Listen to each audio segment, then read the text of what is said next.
미자분들 안녕하세요. 미세스 원입니다. 부동산 거래 신고 등에 관한 법률 시행령 개정안에 따라 주택 매매 시에 앞으로는 주택자금 조달 계획서를 제출하셔야 하는데요. 이게 말이 많습니다.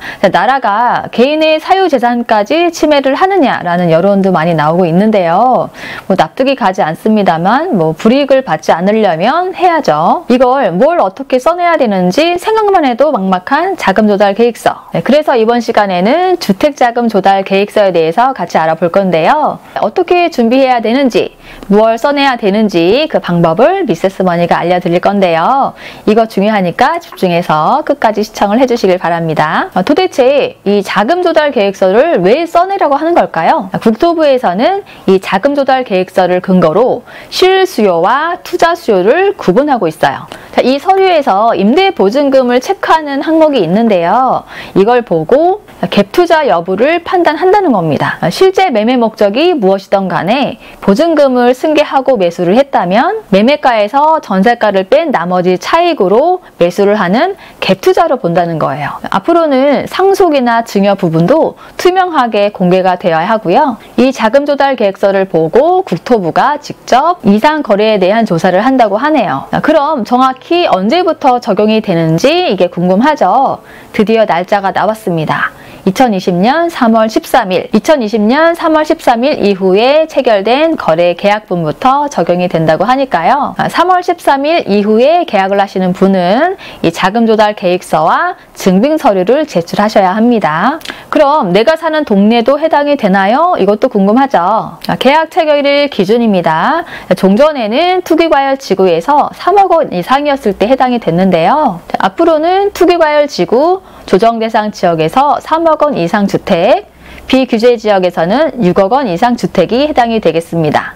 요새 수도권 조정지역에서 3억 이상이 안 되는 집이 거의 없잖아요. 한마디로 이 조정지역에서는 거의 모든 세대가 해당이 된다라고 보시면 되겠고요. 증빙서류는 투기과열 지구에서 9억 원 이상일 때만 해당이 되니까요. 이것도 참고해 주세요. 자금조달 계획서 양식을 보면서 하나하나 설명을 해드릴게요. 자, 자금조달 계획서 양식 개정판입니다.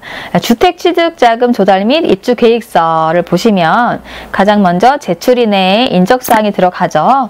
요거를 적으시면 되겠고요. 자금 조달 계획에서 자기 자금을 한번 보겠습니다. 이번에 금융기관 예금액이 있어요. 신고 시점에 예금이나 적금을 보유하고 있는 경우에 이제 쓰면 되는데요. 투기과열 지구에서 9억 원 이상일 경우에는 예금 잔액 증명서 등을 반드시 제출하셔야 합니다. 3번에 주식, 채권, 매각 대금 보겠습니다. 주식이나 채권이 있는 경우에 이제 그 금액을 기재하시면 되고요. 역시나 투기과열 지구에서 9억 원 이상일 경우에는 주식거래 내역서도 같이 제출하셔야 합니다. 4번에 증여 상속 보겠습니다. 가족 등으로부터 증여를 받거나 상속받아서 조달하는 자금을 이제 적으시면 되는데요. 요거는 예를 들어 볼게요. 할아버지로부터 상속받은 5천만 원을 당해 주택 취득 자금으로 사용하는 경우에 증여 상속란에 5천만 원을 기재하시면 되고요. 직계 좀비 속에 체크를 하시고 관계는 조부라고 적으시면 되겠습니다. 배우자로부터 5억 원을 증여받아 당해 주택 취득 자금으로 사용하는 경우 증여 상속란에 5억 원을 기재하시면 되고요. 부부란에 체크를 하시면 되겠습니다. 5번 현금 등 그 밖의 자금을 한번 볼게요. 현금으로 보유하고 있는 자금을 말하는데요. 위에 기재했던 금융기관 예금에 주식채권 매각대금, 증여상속, 부동산 처분대금에 포함되지 않는 나머지 그 밖에 본인 자산을 통해 조달하려고 하는 자금을 적으면 되겠습니다. 투기과열지구 9억 원 이상일 경우에는 소득금액 증명원, 근로소득 원천, 징수, 영수증 등 소득 증빙 자료를 반드시 제출하셔야 합니다. 여기에는 금융기관 예금액 외에 각종 금융상품 및 간접 투자 상품도 포함이 되는데요. 보험을 해약했다거나 금이나 비트코인 등을 팔아서 현금으로 가지고 있는 경우가 되겠습니다. 6번 부동산 처분 대금 등 보겠습니다. 본인이 소유하고 있던 집을 매도했을 때 해당이 되고요. 소유했던 집을 팔았는데 상환해야 될 융자가 있으면 그 융자금을 빼고 또 전세가 끼어 있었다면 전세금 빼고 얼마가 남았는지 이제 그 금액을 쓰시면 되고요. 또 기존의 전세를 살고 있었는데 임대보증금을 회수받았을 때도 해당이 됩니다. 또 재개발, 재건축의 경우에는 종전 부동산의 권리가액을 기재하시면 되겠습니다. 7번 소개에는 2번에서 6번까지 합산 금액을 적으시면 되고요. 차입금란으로 넘어가 보겠습니다. 8번 금융기관 대출액 합계. 주택담보대출, 신용대출, 그 밖의 대출로 나뉘어져 있죠. 주택을 구입하면서 대출, 융자를 받게 되는 경우나 매도인의 대출금을 승계받는 경우에 그 금액을 작성하시면 되고요. 신용대출을 받는 경우에는 신용대출 칸에, 또 그 밖의 대출을 받으시는 분은 보험사 약관 대출이나 그런 걸 말하겠죠. 거기에 금액을 적으시면 됩니다. 또 그 밑에 보시면 기존 주택 보유 여부란에 표시를 하게 되어 있죠. 여기에는 주택담보대출이 있는 경우에만 기재라고 되어 있어요. 말 그대로 담보대출이 있는 경우에만 체크를 하시면 되고요. 보유 건수를 적는 란에는 지분으로 보유하고 있는 경우에도 이건 건별로 계산하기 때문에 공동명의일 경우에는 남편과 아내 각각 한 건으로 기재를 해야 됩니다. 예를 들어서 기존에 이 주택이 있는데 둘 다 공동명의다 라고 하면 남편, 아내가 각각 두 건으로 기재를 해야 한다는 거죠. 9번 임대보증금 등 실수요와 투자 수요를 판단하는 항목이죠. 직접 들어가서 살지 않고 취득주택에 신규 임대차 계약을 할 경우나 전세나 월세를 끼고 매매, 즉 갭투자를 한 경우에 그 임대보증금을 적으시면 되겠습니다. 내가 전세를 3억을 끼고 6억짜리를 샀다 라고 하면 임대보증금에 3억을 적으시면 돼요. 자, 10번 회사 지원금, 사채 등. 자, 금융기관 이외에 법인이나 개인사업자 등으로부터 또는 회사에서 지원금을 받는 경우나 사채를 쓴 경우에 해당되시면 기재하시면 되겠습니다. 11번 그 밖의 차입금. 자, 8번에서 10번에 포함되지 않는 차입금을 적으시면 되는데요. 자, 이것도 예를 들어 볼게요. 자, 어머니로부터 1억 원을 차용하여 당의 주택 취득 자금으로 사용하는 경우, 자, 그 밖의 차입금에 1억 원을 적으시고요. 직계 좀비 속에는 체크하시고 관계는 뭐라고 적으시면 됩니다. 자, 큰아버지로부터 1억 원을 차용하여 당의 주택 취득 자금으로 사용하는 경우, 그 밖의 차입금에 1억 원을 기재하시고 그 밖의 관계에 체크를 하시고 큰아버지 100부라고 적으시면 되겠습니다. 아버지 2억 원, 어머니 1억 원을 차용하여 당의 주택 취득 자금으로 사용하는 경우 그 밖의 차입금에 3억 원이라고 기재하시고요. 직계 좀비 속에 체크를 하시고 관계는 부모라고 적으시면 되겠습니다. 아버지 1억 원, 누나 1억 원을 차용하여 당의 주택 취득 자금으로 사용하는 경우 그 밖의 차입금에 2억 원을 기재하시고 직계 좀비 속에 체크를 하시고 관계는 부, 그 밖의 관계에 또 체크하시고 누나라고 적으시면 되겠습니다. 12번 소개에는 8번에서 11번의 합계 금액을 적으시면 되고요. 13번의 합계에는 7번 소개와 12번 소개의 합계액을 적으시면 됩니다. 자, 그 밑에 14번 조달 자금 지급 방식을 보겠습니다. 자, 조달 자금 지급 방식은 매수인이 매도인에게 자금을 어떻게 지급하는지 구체적인 방법을 기재하라는 거죠. 총 금액을 적으시고 15번에 계좌, 이체 등의 금액을 보시면 은행 등 금융기관을 통해서 자금을 이체해서 지급하는 방식인 경우에 해당이 되죠. 그 금액을 적으시면 되고요.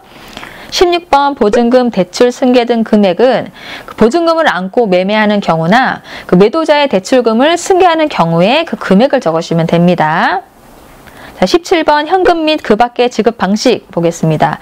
자, 현금으로 지급하거나 기타 자산으로 지급한 해당 금액을 기재하시면 되고요. 계좌 이체 등을 활용하지 않고 현금으로 지급한 사유 등을 구체적으로 기재를 하면 되겠습니다. 자, 18번 입주계획 보겠습니다. 자, 해당 주택의 거래계약 체결을 한 이후에 첫 번째로 입주하는 사람을 기준으로 적으시면 되는데요. 자, 본인이 입주할 것인지 체크를 하게 돼 있죠. 본인 입주는 매수자와 주민등록상 동일 세대원이 함께 입주하는 경우, 그러니까 온 가족이 입주하는 경우가 해당이 되겠고요. 본인 외 가족 입주는 매수자와 주민등록상 세대가 분리된 가족이 입주하게 되는 경우를 말합니다. 자, 입주 예정 시기도 같이 적습니다. 자, 그 옆에 임대 칸이 있죠. 자, 직접 입주하지 않고 임대를 놓는 경우에 해당되면 체크를 하시면 되고요. 그 옆에 그 밖의 경우에는 자, 재건축, 재개발을 추진하면서 또는 멸실 후에 그 신축이 되는 해당 주택에 바로 입주나 임대를 놓지 못하는 경우가 되겠습니다. 어떠세요? 아직도 어려우신가요? 자, 여기서 헷갈리는 경우가 좀 있는데 제가 문제를 내볼게요. 여러분 잘 맞춰보세요. 자, 소유하고 있던 부동산을 처분하고 그 매매 대금을 은행에 예금으로 예치한 상태예요. 매각대금을 자금으로 해서 주택 거래에 체결을 한 경우에 부동산 매매 계약서와 예금 잔액 증명서 중에서 증빙 서류는 어떤 것을 제출해야 될까요? 힌트를 드릴게요. 실거래 신고 시점을 기준으로 자금의 보유 형태에 따라서 자금 조달 계획서의 항목에 해당되는 사항에 기재를 하시고 해당 항목별 객관적 증빙 자료를 첨부하는 것이 원칙입니다. 정답. 따라서 실거래 신고 시점에 주택 취득에 필요한 자금을 금융기관 예금액의 형태로 보유하고 있다고 하면, 그렇죠. 금융기관 예금액 칸에 기재를 하고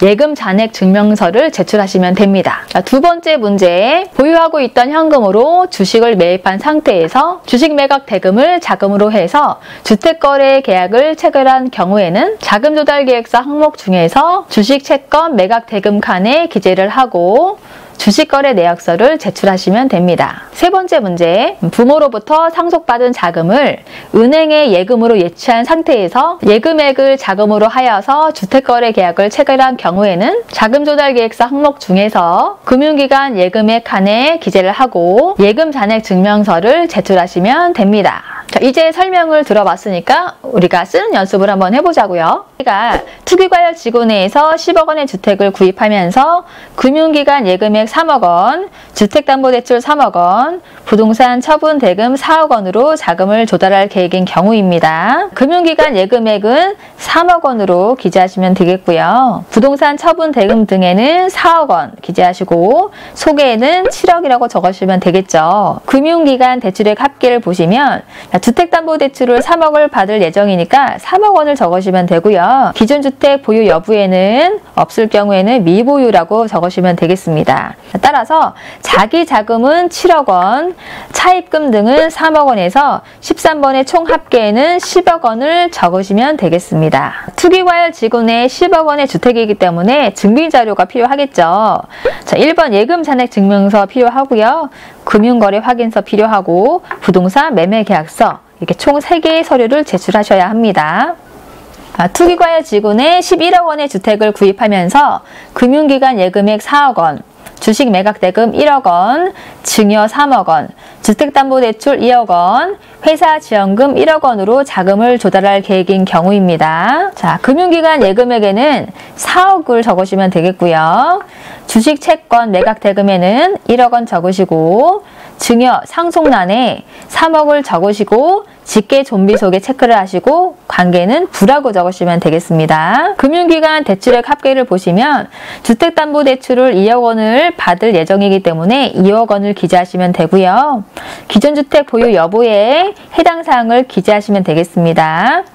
회사 지원금 사채 등에는 1억 원을 기재하시면 되고요.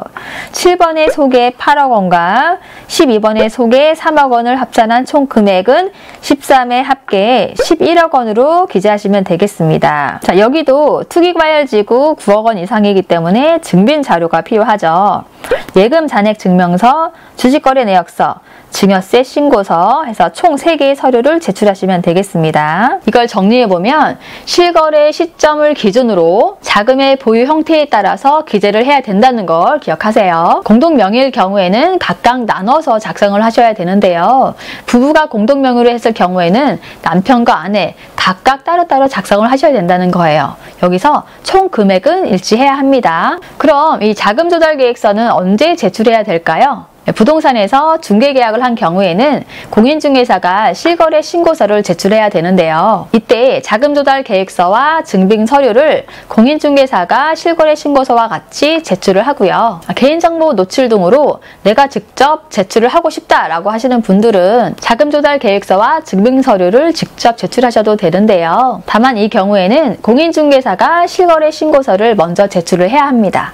직거래 계약인 경우에도 매수인이 실거래 신고서와 같이 자금조달 계획서 및 증빙 서류를 신고관청에 제출하실 수 있는데요. 대리인을 통한 대리 제출도 가능합니다. 직접 제출하는 매수인은 해당 자료를 출력을 해서 신고관청에 직접 제출을 하거나 참고로 스캔 또는 이미지 파일 형태로 인터넷 부동산 거래 관리 시스템을 통해서 제출할 수도 있습니다. 그럼 이 자금조달 계획서는 언제까지 내야 될까요?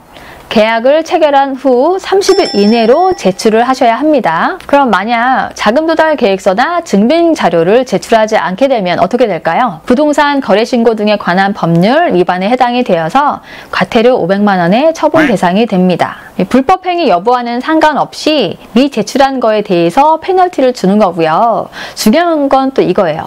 등기 이전을 위해서 필요한 서류 중에 하나가 바로 부동산 실거래 신고필증인데요. 자금 조달 계획서를 제출하지 않으면 이 신고필증을 받을 수 없다는 거죠. 따라서 미제출 시에는 소유권 이전 등기를 할 수가 없으니 벌금 내고 끝이 아니라 이건 무조건 하셔야 합니다. 여기서 미세스머니의 알짜배기 팁! 경매나 공매의 경우에는 이 자금 조달 계획서 제출 의무가 없습니다. 자금 조달 계획서 제출 대상은 실거래 등록 대상인데요. 경매나 공매는 법률에 의한 매각 절차이기 때문에 실거래 등록 대상이 아니기 때문이에요. 따라서 경매나 공매의 매각 절차로 소유권 이전 등기를 하는 과정에서는 부동산 실거래 신고도 자금 조달 계획서도 제출할 필요가 없다는 거죠. 경매로 낙찰받은 경우에는 자금 조달 계획서를 제출하지 않아도 된다는 사실. 오늘은 주택자금조달 계획서에 대해서 같이 배워봤는데요. 처음에는 어떻게 써야 될지 막막했는데 알고 보니 어렵지 않아요. 오늘도 미세스머니 덕분에 숙제 하나 덜었다 라고 하시는 분은 구독과 좋아요를 꼭꼭 눌러주세요. 그럼 저는 다음 시간에 만나요. 안녕.